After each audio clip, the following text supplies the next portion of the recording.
Why is it that after age 63, something once considered harmless can quietly start sabotaging a man's health?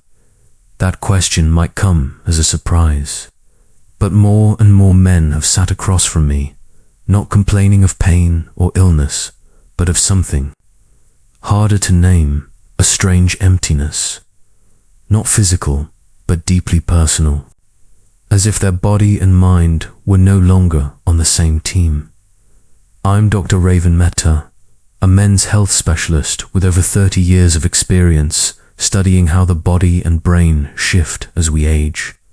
And what I've come to realize is this: after a certain age, especially beyond 63, the balance between hormones, the nervous system, and prostate health becomes far more delicate than we think. We're not just talking about a private act. We're talking about its ripple effects on your nervous system, energy levels, hormones, and even self-worth. When your body starts to lag, your mindset often follows. But this doesn't mean you need to give up your natural desires. It means you need to understand them differently and adjust to the aging rhythm of your body. In today's video, I'll reveal the most common mistakes men make in this area and how to prevent them before they slowly chip away at your vitality. If you haven't already, hit subscribe and turn on notifications. And stay with me until the end, because what you'll learn could protect your energy, confidence, and well-being for years to come. So, what happens when a private act slowly begins to steal not just your energy, but your emotional clarity as well? Let's talk about the first and perhaps most overlooked mistake: the silent mental toll of masturbation after age 63. Over the years, I've seen men in their late 60s and 70s walk into my office appearing physically well, no major illnesses, no obvious fatigue, but something's off. Their minds feel foggy. They're more irritable, anxious, or even emotionally distant from loved ones. They can't always articulate it. And when we finally sit down for an honest conversation, a pattern emerges. They've been using masturbation not as an expression of intimacy, but as a coping tool, a distraction from loneliness, boredom, or daily stress. What began as a harmless habit in youth slowly became an emotional crutch.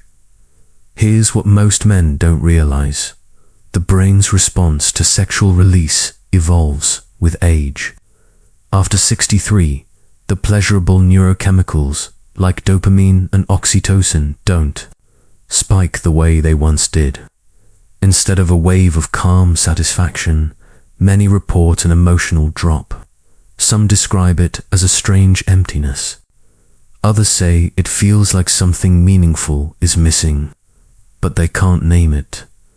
This subtle shift is more than just mood, it's neurochemical conditioning. Repeated release without emotional connection teaches the brain to associate intimacy with isolation, not closeness. And over time, this disconnect can lead to anxiety, withdrawal, even memory decline. What's most troubling is that few men suspect this habit could be part of the problem. No one warns them. They chalk it up to aging. But that's not the full story, and, more importantly, it's not inevitable. The good news: awareness is power. When men start recognizing the emotional patterns tied to their physical habits, everything changes. They begin to regain clarity, emotional strength, and even a renewed sense of connection with themselves and others. So how do you move forward? It starts with slowing down. Shift the focus from release to reflection. Ask yourself, am I doing this out of connection or out of habit? Replace the routine with something nurturing, a short walk, deep breathing, or even journaling. And here's something unexpected. As the mind regains balance, so does the body. The desire for meaningful intimacy returns, sometimes in quiet, almost invisible ways. Let's look at how those subtle changes in physical desire might be the signal your body is already trying to send you. Could a quiet habit be slowly turning down the volume on your desire for real intimacy without you even noticing? That's what we need to talk about next, because one of the most damaging yet least acknowledged mistakes is this: masturbation can gradually reduce your natural interest in true sexual intimacy. If you're still watching, and these insights are resonating with you, drop a comment below to let me know you're here, present, aware, and ready to take back control. Now let's keep going. Not long ago, I asked a man in his 70s, when was the last time you felt truly close to someone? He paused, looked away, and then whispered, "I'm not sure I remember what that feels like anymore." He wasn't referring to conversation or companionship. He meant intimacy, and somewhere along the way, he'd traded human connection for something easier, more private. Yes, but also more isolating. For many older men, especially after 63, masturbation becomes a substitute, not just for sex, but for emotional closeness. As routines become quieter and social interactions less frequent, the opportunity for connection dwindles. What fills the gap is often private release. The brain, however, doesn't distinguish. When release happens without emotional presence, the nervous system begins to unlink pleasure from people and instead links it to solitude. Over time, this changes not just your body's response, but your emotional wiring. Your desire for intimacy fades. Slowly, subtly. You don't decide to stop craving connection, it just slips away, buried beneath the convenience of habit. But here's what most men miss. This loss doesn't just affect your relationships. It changes how you feel about yourself. That inner spark, the feeling of being wanted, alive, and engaged, dims, and with it, confidence wanes, purpose softens.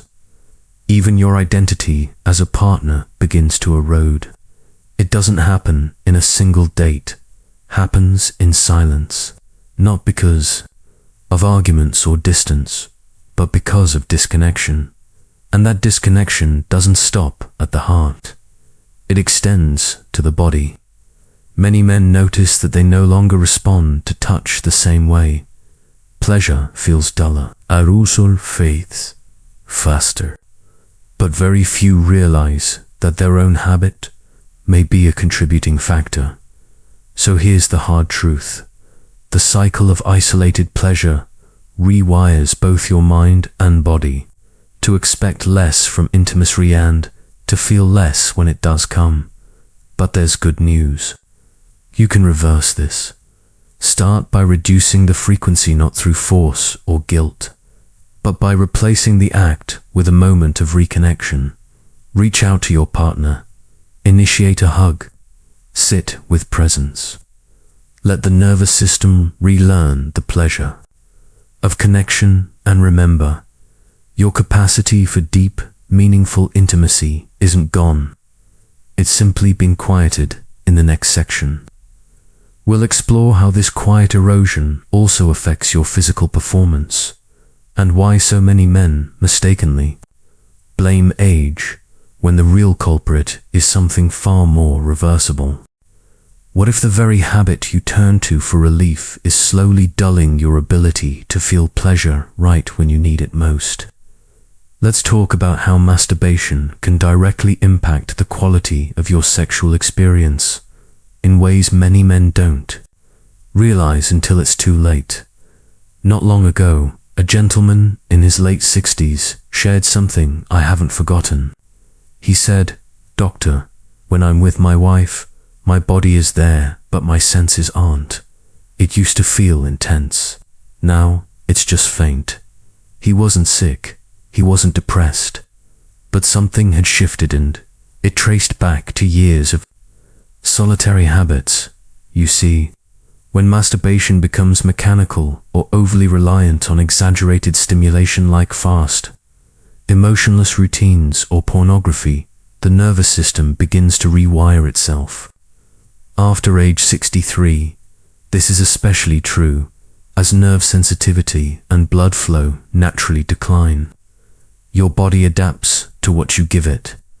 If you consistently train it to respond to quick, high-intensity, emotionally disconnected stimulation, that becomes your new baseline. So when you're finally in a real moment of intimacy with someone you love, you may find yourself detached, unable to sustain arousal, or simply not feeling present. It's not about dysfunction, it's about disconnection. And that disconnection quietly erodes your confidence, your performance, and the very core of how you see yourself as a man. Worse, most men blame age, but this isn't aging, it's conditioning.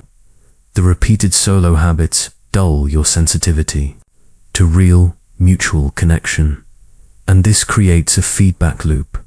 Real sex becomes less satisfying, so you retreat to what's quick and predictable. But each return to that habit makes it harder to feel real intimacy again. So how do we break it? Start slowly. Ease off frequency. Focus on mindful touch with your partner, or even with yourself. Reintroduce emotional connection to physical pleasure. Let your body relearn what presence feels like, because what you're truly seeking isn't just release. It's connection, intensity, and shared leaders. Next, we'll explore how this conditioning doesn't just change how you feel it. Maybe biologically weakening your performance in ways you never expected. Could something you thought was harmless be slowly weakening your body's very ability to perform and to reproduce? Let's talk about a reality most men don't realize until the signs are hard to ignore. Masturbation can reduce your sexual and reproductive capacities as you age. If you're still here, and what I've shared so far has struck a chord, drop a comment to let me know. Your engagement tells me you're not just watching, you're reflecting, you're ready. Now, let's keep going. I once met a former Marine in his early 70s, disciplined, resilient, proud. Yet his voice had a quiet urgency when he said, "Doctor, I still feel desire, but I don't feel capable anymore. I'm not the man I used to be." He wasn't ill. He wasn't on any major medications. But his energy had dropped. Erections were weaker. Recovery took longer. And worst of all, his sense of manhood was fading. What surprised him wasn't aging, was learning that the real cause might be a long-standing private habit, frequent, unconscious masturbation. Here's the thing: after age 63, the body's ability to replenish testosterone slows. Blood vessels stiffen. The nervous system becomes more reactive to overload. Every time a man ejaculates, especially without recovery or intention, he draws from a limited reservoir of hormones, neurotransmitters, and physical energy. When this happens occasionally and with awareness, it's harmless. But when it becomes a routine reaction to boredom, stress, or habit, it begins to drain the very fuel that powers sexual function. Over time, men may notice reduced semen volume, weaker erections, longer recovery times, even changes in mood and drive. The prostate, already prone to enlargement with age, may become inflamed or overstimulated due to constant use. What's most concerning is how gradually it happens. You skip intimacy one night because you're tired. Another week passes, and arousal is harder to sustain. Eventually, it becomes a pattern, and many men blame age, never realizing their own private routine is accelerating the decline. So what can you do? Begin by becoming intentional. Reduce the frequency, not by suppressing desire, but by honoring it. Don't treat your body like a machine. Fuel it, rest it, support it with healthy fats, resistance training, and quality sleep. Bring purpose back to your desire, and your body will follow, because sexual health is not just about mechanics, it's about energy, confidence, and connection. And here's the truth, most won't say out loud. If you ignore the pattern long enough, your body won't stay silent forever. What begins as subtle fatigue may evolve into urinary problems, prostate dysfunction, and even systemic inflammation. That's what we'll uncover next. How long-term habits don't just affect your performance, they can silently harm your urinary system and prostate health in ways you need to hear.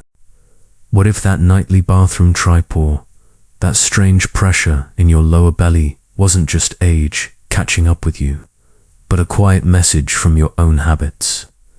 Let's talk about something few men connect until the symptoms become too loud to ignore. Masturbation can lead to urinary tract and prostate problems, especially after age 63. A while ago, I treated a 71-year-old gentleman who came in complaining of frequent nighttime urination and an odd fullness in his lower abdomen. He assumed it was just age, but after a detailed assessment, the real story emerged. His prostate was inflamed, his pelvic floor muscles were overactive, and his bladder wasn't emptying properly. When I gently asked about his habits, he paused, and then admitted to daily masturbation for years, never once suspecting it could be contributing. Here's what most men don't realize. After 63, the male body becomes more reactive, less forgiving.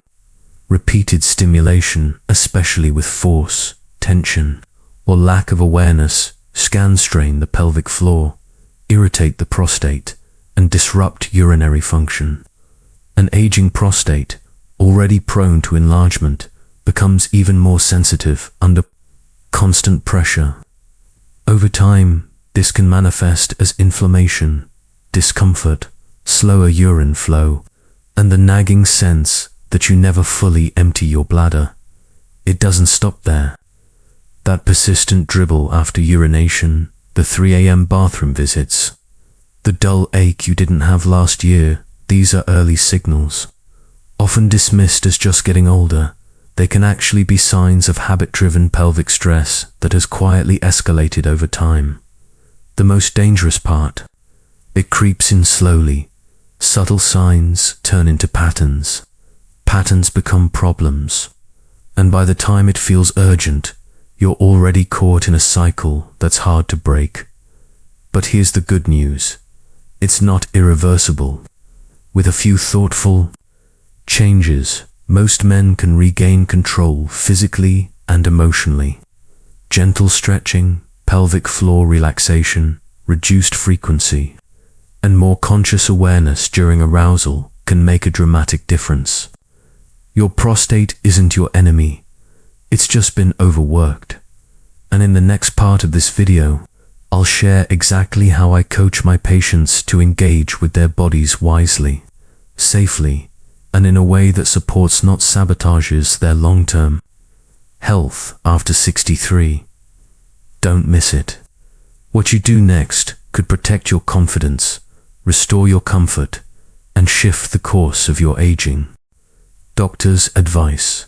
How to masturbate safely after age 63. Let me be clear, this isn't about shame.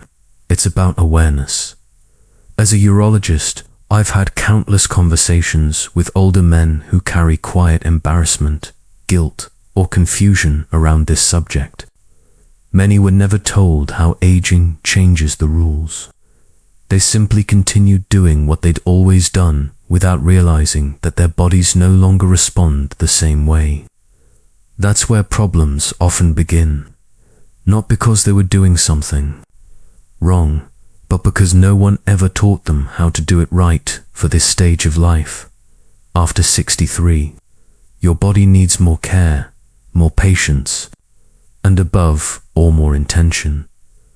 If you choose to continue masturbating, and many do, it must shift from being an escape into becoming a form of self-care.